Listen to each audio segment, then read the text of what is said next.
Yeah, I see it. I see it in the community. The thing I want you to know is this is about delivering great exclusive games for you that ship on platforms where Game Pass exists. Want to get away? Now you can. With Southwest Airlines, fly to anywhere you choose and pay as little as $59 one way. Allow me to introduce myself. Who knows what dastardly crime he might perpetrate next?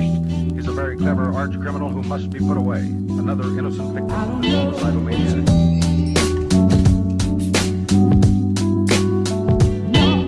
What is going on, everybody? Jay Fonsbrelli here, and today we're going to talk about Xbox, Bethesda, the roundtable discussions. I'm actually recording this audio Thursday night. However, I won't get the video out till possibly Friday night or Saturday morning. You know, work always gets in the way, people. What can I say? Anyways, you had Phil Spencer, Todd Howard, and others talking about Bethesda and Xbox, this whole merger, the acquisition, and just how great the relationship between Bethesda and Xbox has been over the years. And of course, what is going to be happening going forward. In my opinion, it was a great discussion, definitely one worth checking out if you haven't already. And folks, there was one huge question asked of Phil, and it was regarding exclusivity, folks. Yes, the one question that everyone was wondering about. Will these games from Bethesda, Arcane Studios, Machine Games, id Software, will all of these games that were formerly multiplats, will they become exclusive?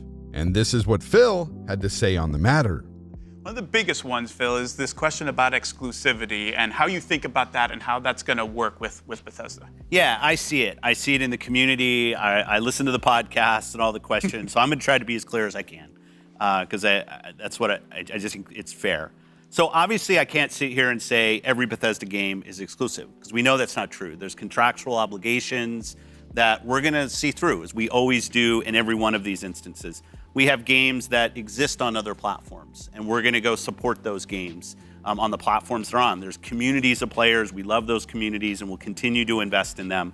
And even in the future, there might be things that have either contractual things or legacy on different platforms that we'll go do. But if we're an Xbox customer, the thing I want you to know is this is about delivering great exclusive games for you that ship on platforms where Game Pass exists.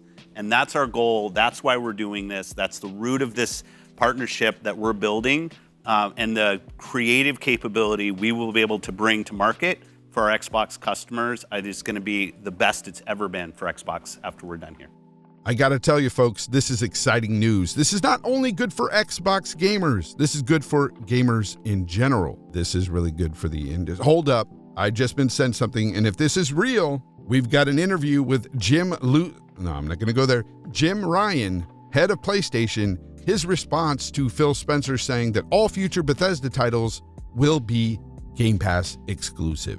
This video may be all over Twitter by now, and for sure by Saturday. By the time you watch this video, you've already seen this, so I'm going to go ahead and play it now.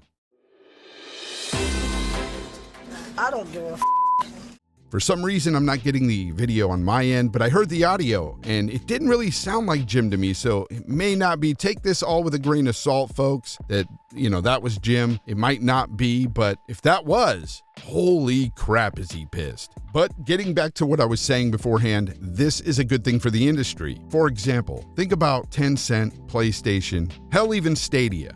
If any one of them picked up ZeniMax, they would have done the same thing. They would have held these consoles exclusive to their platform. It's just the nature of the beast of this industry, really. And I see some people are upset with this news, and I say don't be upset. This is really good news. You have to look at the bigger picture here. This was really needed in the console space.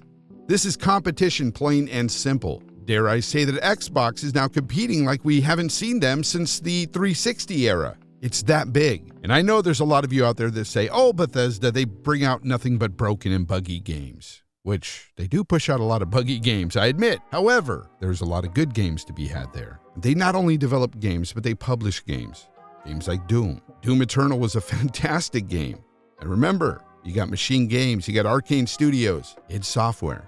You got a lot of good games and a lot of good tech here. This is massive.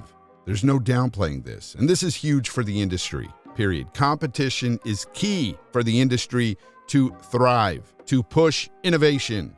Again, if you're primarily a PlayStation gamer, what this does is push Sony to go out there and do even better. They may possibly snag a few more studios or just create more of that greatness that they create with their first-party games. They already have talent, lots of talent. We've seen that. And this might just push them to innovate even further. That's why it's great for the industry. Competition breeds innovation, period. And that's why, as a multi-console owner myself, I love this clarification from Xbox. This is so exciting, not only for the future of Xbox, but for the future of gaming as a whole. And for anyone pretending that this isn't a definitive answer on Bethesda and exclusivity, especially because Phil decided to use some corporate wording in there, and he decided to talk about some contractual agreements and possible future legacy titles going to other platforms, just know, by saying these things, he's talking about games like Elder Scrolls Online, Fallout 76. He's also talking about games like Deathloop or Skyrim the 10th Anniversary. That's what he's talking about when he says these things. And after he gives you that corporate speech there, listen again. This is about delivering great exclusive games for you that ship on platforms where Game Pass exists. And that's our goal. That's why we're doing this. That's the root of this partnership that we're building. And the creative capability we will be able to bring to market for our Xbox customers is going to be the best it's ever been for Xbox after we're done here. It's all there, black and white, clear as crystal. All future Bethesda titles and Machine Games and id Software Arcane Studio titles will be exclusive to wherever Xbox Game Pass is. After all, Xbox is trying to grow this Netflix of gaming-styled service in Game Pass. And just like Netflix, trying to draw people in with compelling exclusive content, Xbox needs to do the same thing. I've said this for years. I've been a big fan of Game Pass ever since it dropped. Still a fan of Game Pass. If they want this to be hugely successful, they have to have compelling content within. And it needs to be exclusive to that service. It's just the way it is. It's business. And it makes no other sense to do anything else other than what they're doing now, to make these Bethesda games exclusive to Game Pass going forward. Phil said what he said, and he didn't stutter. Now, I've said my piece on the matter, but I want to hear from you guys in the comments down below. What say you on this matter? Let me know down below, and we'll have a discussion there. Anyways, until next time, folks, this is Jay Fonzarelli saying, try to be the best possible you, be kind to one another, and of course, as always, my friends, game on.